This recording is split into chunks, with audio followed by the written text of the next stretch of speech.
So small in numbers, but I think we got some really good quality out of it. That's how Jay Johnson describes this year's LSU Baseball freshman class. This year's class includes 9 players, with 5 making the top 100 college freshmen for the 2026 season. LSU's looking to retool after losing 10 players to the draft, but luckily for LSU, as the powerhouse of college baseball, it makes them very attractive to top talent. 8 national championships and 20 College World Series appearances in the last 40 years, and so I don't think anyone can argue, that we're the powerhouse. And when you're at that level, you get to attract the best high school talent in the country. One prospect that has received a lot of praise is outfielder William Patrick, who comes into the LSU baseball program with a football background.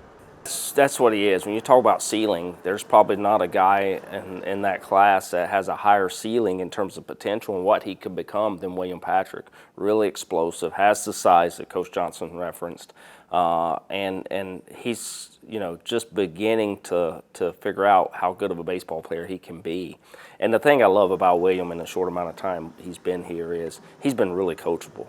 Number 15 ranked Omar Cerna has been described as a physical specimen by his coach Josh Jordan. But physically, he's a freak. I mean, you combine his size and his athleticism and explosiveness, it's unique. It really is. LSU also landed 2 highly ranked infielders in Ethan Claus from Las Vegas and Jack Ruckert from down the street at Catholic High School. Ethan Claus, infielder, has really improved in the month and a half that he's been here. He's done a great job with Chris Martin.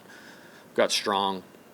And then Jack Ruckert, very steady player from Catholic, one of those guys that you can tell will do all the small things well, and winning caliber player. Coach Johnson and Coach Jordan believe Marcos Paz is the player with the highest potential in this freshman class. And so I think everybody in this class has a chance to be a really impactful 21-year-old in this program and get drafted really, really high. And Marcos Paz may be the highest of them all. LSU fans can expect to see a lot of these freshmen during the season because Coach Johnson is not afraid to use his young guys in high-pressure moments.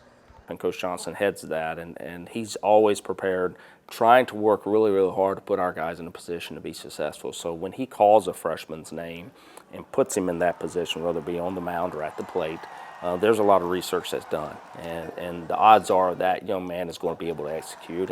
And when you take that level of preparation and you combine the level of athleticism and baseball player that we're able to get, it tends to work out.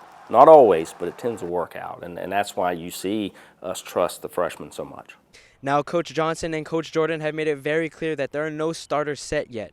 But after this fall ball season, we'll get a look at how this year's freshmen will make an impact on this upcoming season. For Tiger TV Sports, I'm Jonathan Salazar.